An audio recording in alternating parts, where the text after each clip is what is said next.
Good morning, CrossFit Federal Way. It is Tuesday, and today we are getting into a pretty challenging couplet with our workout today. So let's take a look at what's on the board. It is going to be 21, 18, 15, 12, 9, 6, 3 of weighted step-ups and handstand push-ups 4 times. So back and forth on both of those, all the way down. Now, one of the big cruxes on this workout is going to be those handstand push-ups.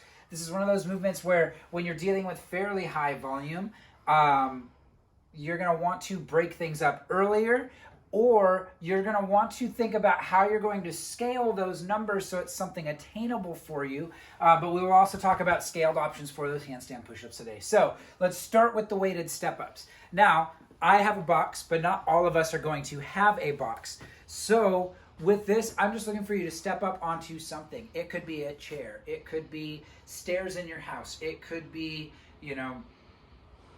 all kinds of different things that we could have. You could have a flat bench. You could have a bench near your house. You could have a place in a park where you can do these. Like, there's a lot of options for something to be able to step up onto something.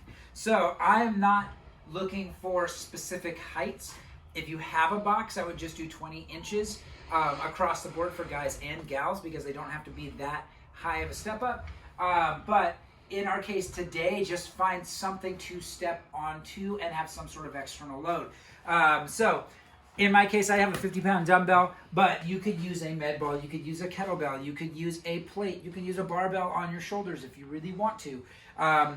You can put some weight in a backpack and wear that backpack while you do your step-ups. There's a lot of options here for what we can do for external load on this movement. Now, the movement itself is pretty simple.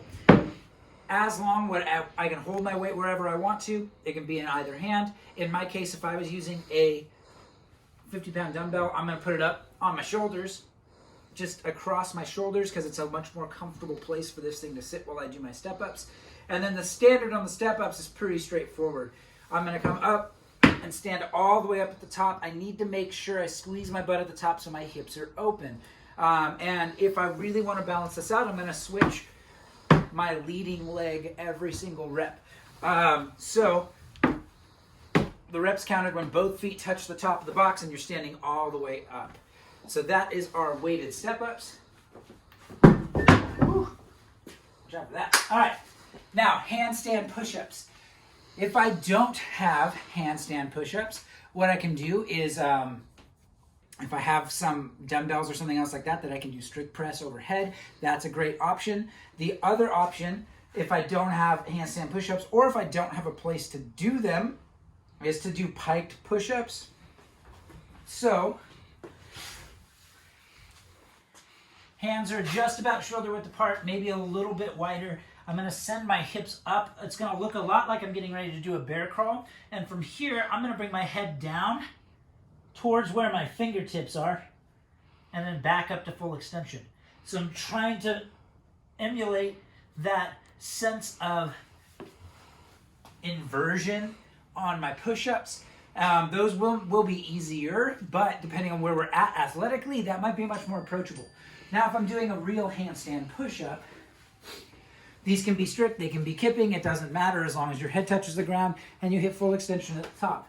Now, I'm going to kick up on the wall, and again, big thing that I've seen in handstand push-ups for a lot of our athletes in the past is their finish position for that handstand push-up. The head is backwards instead of up and forward and through the hands. So the finish position for these handstand push-ups should look a lot like what an overhead press would look like, or the finish position with a barbell. If it doesn't, that probably means that something's a little off. So I'm going to kick up. Again, head's going to come down and hit the ground, and I can kip or go strict. And finish position, heels are touching the wall. My head is through my hands. I'm not back here looking down at the floor. I'm all the way through in that same sort of static position that I should be, again, if I had an overhead press overhead. So, name of the game today is back and forth, but have a plan on those handstand push-ups. Because again, that set of 21, 18, 15, those are pretty big sets. Know how you're going to attack them. Have some programs like planned rest in there. Know that you're going to attack it in small sets. with a short rest period before you get back to it to keep chipping away at it. So that's what we're getting into today. It should be fun. Yeah, it's going to be a good one. Let's get after it.